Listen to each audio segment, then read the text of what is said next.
Finally, Link has come back to his channel. Hello everyone, we are back to my channel. Today we're doing something completely different. This is a video suggested by some friends because apparently I'm quite good at advice. I don't think that, that's what people are telling me. Apparently I'm quite good at giving people advice and helping them with managing their stress, their anxiety, mental health problems. So, people suggested that I write my top 10 tips for dealing with anxiety, stress and other mental health problems. So, here we go. I just want to say quickly, obviously this isn't NHS approved, this isn't any official shit. This is just me, my ideas. They might work for you, they might not. That's the disclaimer. I'm not responsible. But hopefully they can help some of you. Number 10 is know your support network. So I want you to think about who are the people that you rely on. They might be your friends, they might be family, it might be, a partner, boyfriend, girlfriend, it could be anyone. Could even be talking to your cat, right? But what I think everyone should do is you should think about your support network, think about them people that are in it, and think about how reliable they are, and think about what you can rely on them for. Because some people are better for some things than others. So, if you can learn what those people are useful to you for, you can speak to the right people about the right problems. And it's also important to know to use those people and don't be scared to using people, because the people in your support network, like your friends, your family, they want to help you, they want to look out for you. So make sure you speak to them if you need that little bit of help. Number 9 is distractions. Did that distract you? Probably not. But the idea of this tip is, if you can distract yourself from your problems for a bit, it's healthy. If you can give yourself a break from the stress, the anxiety, the worry you've got, it's really useful. So try and think of things that distract you and that are effective. Now it might be playing video games in moderation. It might be going for a walk. It might be meeting up with your friends. It might be doing anything you can do that can just get your mind away from your problems for a bit. Gives you time to rest, heal, recover from your problems, and gives you time to work on how you're feeling and try and move in a positive direction. So yeah, it's really important to distract yourself from them issues when you can, within reason. You don't want to be running away from your problems, but you also don't want to let it take over your life. Whatever problems you're facing, you don't want that to take over everything, which is why I suggest that trying to distract yourself where possible is really, really useful. 8 is set yourself some goals. There's a saying from Chris Van Fleet that I really like, which is vague goals get vague results. Specific goals get specific results. And the reason I'm saying that is, whenever you set yourself a target or a goal and you go and achieve it, you feel good. No matter how small the target is, the target, and you can work on building targets that are bigger and better as you get more confident and as you get more of a handle on your mental health problems. But if you set yourself a target every day that is achievable and realistic, and you achieve it, and it's a specific target, really specific, so you can say, yes, I've done that. Yes, I've done that. I can go on tomorrow and I can do something a little bit bigger. Or I can just do the same thing again and repeat it and get some consistency. But yeah, if you set yourself targets and you achieve them, it's a really good building block, because you know where you're going. You can say, right, I'm going to do that tomorrow, and you can say it with conviction, and you can set yourself other bigger targets knowing that you've achieved some of the stuff you said you're going to do. And you're not going to feel like, oh, I can't do it, because you can be like, right, I did that, I'm doing that next. So yeah, set yourself some goals and make sure you achieve as many of them as you can. Siete, for our Spanish viewers, is relaxation time. Now, I think it's really important to have some kind of me time. Different people like different things. My go-to is I like to have a bath. I like to have a bath where I stick my phone out of harm's reach with some music on, and I just relax, and I just spend an hour just not thinking about anything really, and just relaxing. I think it's important for you to do that. Really, really important to take that time to do something that you can just relax with. Now, some people like to meditate. I've tried it. It's not really super effective for me, because I get distracted kind of easily as well, which is one of the reasons I don't like it. But yeah, if you can find like a safe place, like whether it's a bath, whether it's just laying in bed, whether you go to a forest and sit on a log and go all Yoda on me, if you can find somewhere where you can actually relax and spend some time without dealing with that stress, that anxiety, that worry, it's going to give you your head a break again. Like I said with the distractions, very similar. Just give yourself a break from your problems for a bit so you can work on them. And so it's not pushing you down all the time. Like, you can't fight against your anxiety and your worries and your stress problems, like, especially if you've got like serious anxiety. It's hard to do stuff. You need to take time where you don't have to battle and using that energy to battle against that. So yeah, take time out to do stuff that you can just relax and chill with. 6 is a tip that comes from one of my friends, which is really useful. It's something that I've done in the past, not something I do so much now, but it's something that I did used to do a lot. It is to write your problems down. I know that sounds a bit random, like, what? If you sit and you just get a bit of paper and you just scribble out all your issues, and you can, maybe you do it as a spider map, like a mind map. You know what I mean? With the little lines coming off, and you write stuff and you join them onto the other problem. But yeah, if you just sit and you write stuff down and you lay it out, it makes it a lot easier for you to think, right, what am I dealing with? Also, if you're someone that finds it difficult to talk about, you know, that support network we spoke about earlier, if you find it difficult to talk to them about your problems, if you write it down, maybe in like a story type format, or if you write it down like a mind map, it's much easier to then go through your problems with someone, and you can show them what you've written down. And you don't have to say every single little bit that you're going to say to them. You can just show them what's been written down.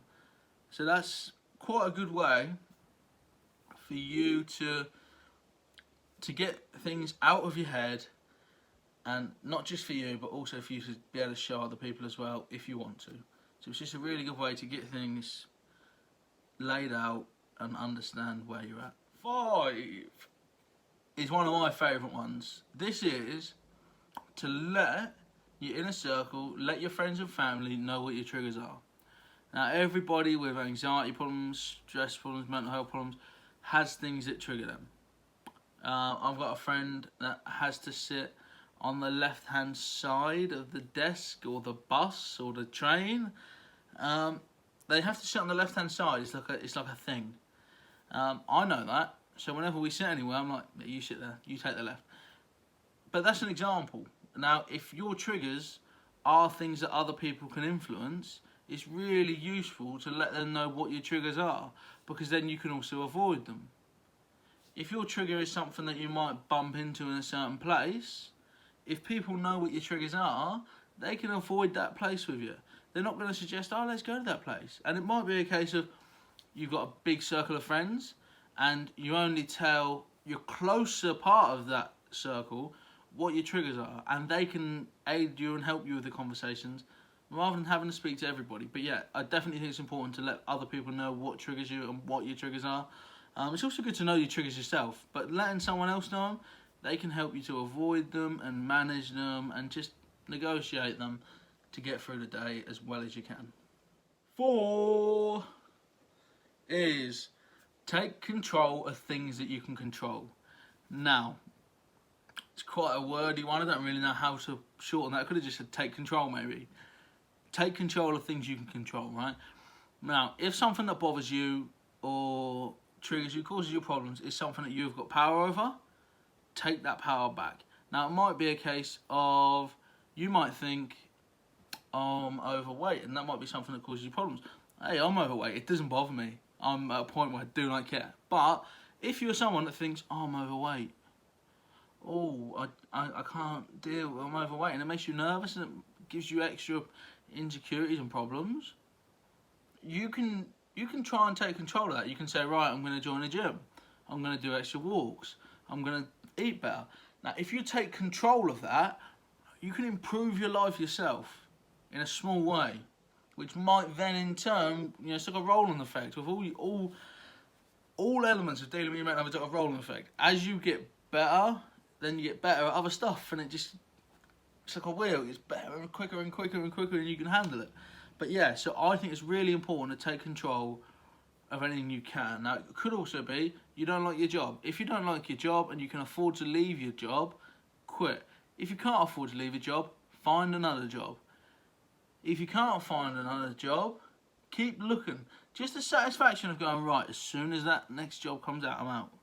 As soon as I find that next one, I'm out. And you might have to go for a few interviews and not get them.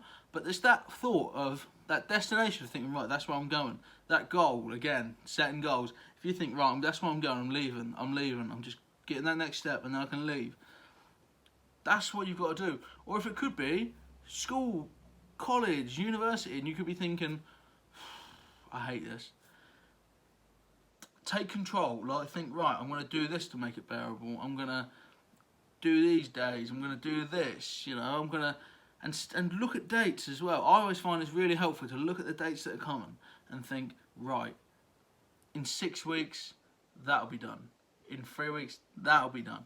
And break your time down into smaller goals, because if you think, right, in a week I'm going to do this, in 2 weeks I'm going to do this, in 3 weeks I've got to do this, you can look at the future with a positive outlook, and you can look forward to things, not just the things you like don't want to do. You can think, can't wait to do that, can't wait to do that, can't wait to do that. So you don't have to just look at your calendar with the negative things. I always say to people, try and put more positive things on your calendar than negative. Even if it's a small positive thing that you don't resonate with. It might just be on your calendar you stick a date of something that happened years ago that made you happy. It could be like an anniversary of your team winning a trophy or something. But if you can stick those extra positive things on your calendar, so when you're looking at your calendar you see more things that make you smile than make you annoyed, anxious, upset, it's a more positive outlook on the situation because you're looking at a positive thing. And that's what I always really press with people, is set your calendar up with many positive things in it and as many positive targets as you can. 3 is a bit different. 3 is to help other people. Now, it might not be something you think about when you're sort of deeply struggling with mental health problems, anxiety, stress, but there's no better feeling in the world than helping somebody else. Helping other people is just, the feeling you get from it is so good. So what I'm saying is, if you can help other people, you know, you can just get that good feeling off it, you know, that, oh, I helped someone today. And also, the more you help other people, the more they're going to help you. So if you've got friends that also maybe have anxiety, stress, mental health problems, if you help them with theirs, they're definitely going to help you with yours. And if their anxiety gets better, and their coping mechanisms get better, and then yours get better, you then got a friendship with better coping mechanisms, which means you can do more cool stuff together. And it also means you can help each other more, and that's cool. You want everything to be as positive as you can. So like I say, help other people because it's massive. Think, what can I do to positively influence other people's lives? Because not every minute of every day can you do something to make your life better. But when you see a homeless guy who's not eating for a couple of days and you buy him a sausage roll, if you can afford it, you can make someone's life better with a small gesture. Now, if you just ask someone, how are you? You know, little things like that.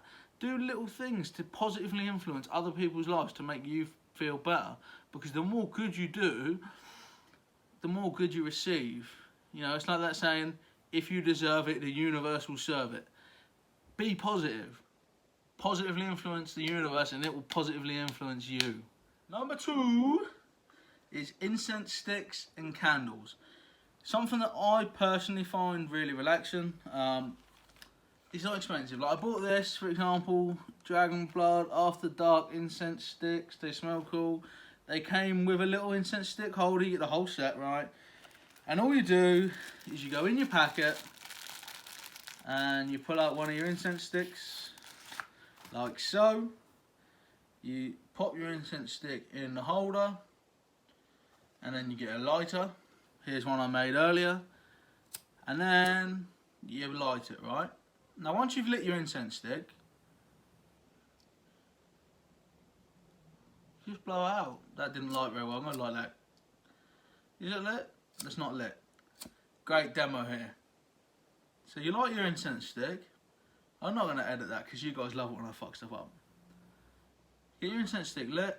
Once it's been lit for a few seconds, starts to actually smoke, blow it out. Now, that incense, you see that smoke coming out? That smells beautiful. That's relaxing.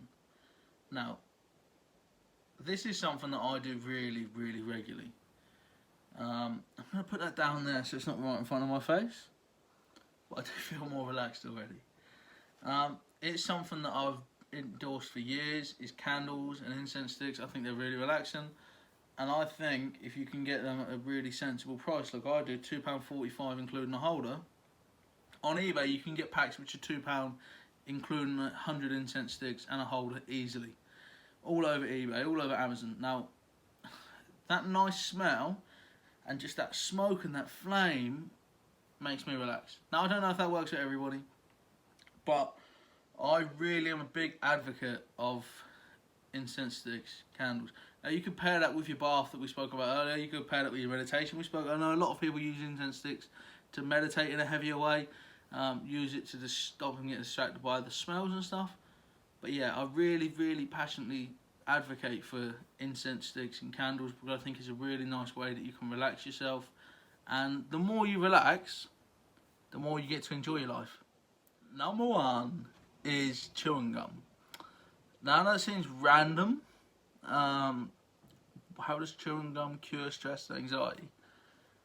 I feel that if you concentrate on chewing a piece of chewing gum, you're not concentrating on your problems. And one thing I like to think about is how long has that bit of chewing gum got left?